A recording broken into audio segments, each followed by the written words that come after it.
When I looked at my daughter, huddled under a blanket that smelled like other people's laundry, I felt a knot of anger tighten in my chest.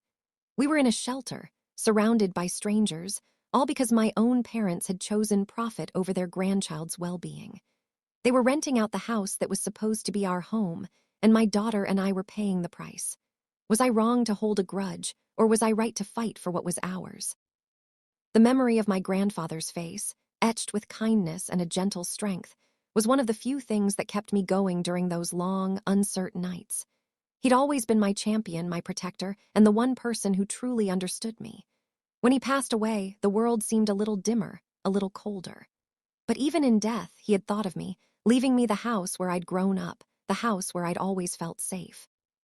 I had imagined a future within those walls, a place where my daughter, Emily, could grow and thrive, just as I had.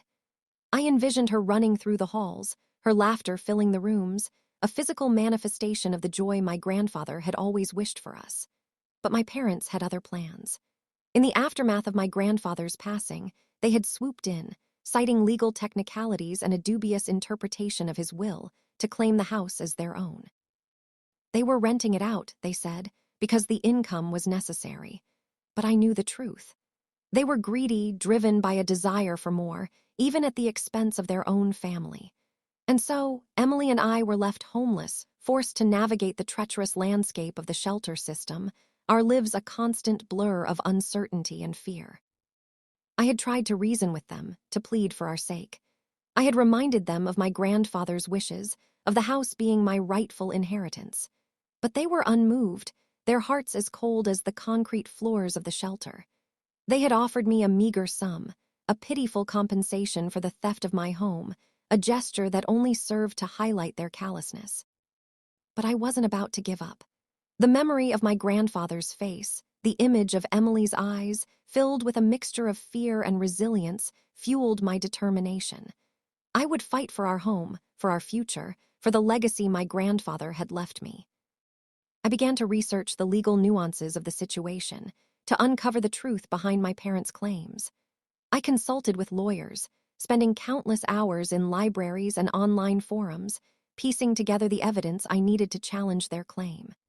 The legal battle was long and arduous, a constant source of stress and anxiety.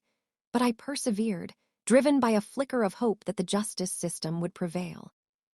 The tension in the shelter was palpable, a constant current of despair and frustration. Families, huddled together in small, cramped spaces, shared stories of loss and displacement. Children, their faces etched with a world weariness far beyond their years, sought solace in the few toys they possessed. It was a place where dreams were deferred, where hopes were carefully guarded against the harsh realities of life. I watched Emily navigate this world, a quiet resilience in her eyes. She'd learned to adapt, to find moments of joy in the simplest of things, a testament to her inherent strength. But I knew that this wasn't the life she deserved, the life my grandfather had intended for her. The mid-story point was approaching, a time for introspection and a direct engagement with the audience. The situation was dire, the path ahead uncertain. I had to ask, was I wrong for what I did? Should I have fought for my inheritance, or should I have accepted my parents' offering and tried to build a new life? I had a choice to make, a choice that would define our future. Before I tell you what happened next, I want you to pause and comment below what you would have done in my shoes. Would you have fought for your home, or would you have accepted the situation and moved on? The comments were overflowing with opinions, each one a reflection of the audience's own beliefs and experiences. Some urged me to fight, while others advised caution. But I had to make my own decision, a decision that felt right for me and my daughter. I continued my fight, a determined resolve in my heart. The evidence I had gathered was compelling, a testament to my tireless efforts. The legal proceedings were moving forward, a slow but steady progress towards justice. The anticipation in the shelter was palpable, a collective hope that my fight would be a victory for us all. Finally, the day of the hearing arrived. The courtroom was a stark and imposing space, filled with a sense of solemnity and expectation. My parents were present, their faces etched with a mixture of anger and defiance. The judge, a woman of careful consideration, listened intently to both sides, her expression revealing nothing. The verdict, when it was finally delivered, was a moment of immense relief and jubilation. The judge ruled in my favor, declaring that the house was indeed my rightful inheritance and that my parents had no legal claim to it. The house was ours, a safe and secure home for Emily and me. The aftermath was a blur of activity as we prepared to move into our new home. The shelter, once a place of uncertainty and fear, was now a place of joyful goodbyes, as we bid farewell to the families we'd grown close to.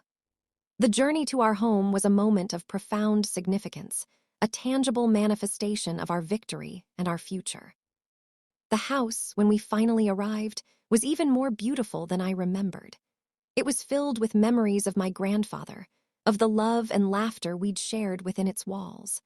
I watched Emily explore her new home, her eyes wide with wonder, a physical manifestation of the joy my grandfather had always wished for her. The moral of the story is simple. Never give up on what you believe is right, no matter how difficult the journey may seem. I fought for my inheritance, for my daughter's future, and in the end, I emerged victorious. I hope my story inspires you to fight for what you believe in, to never let anyone or anything take away what is yours. If you enjoyed this story, please like this video and subscribe to our channel for more tales of resilience and triumph. And please share your final thoughts on this whole mess in the comments section. We'd love to hear your perspective and continue the conversation. Thank you for listening, and I'll see you all in the next story.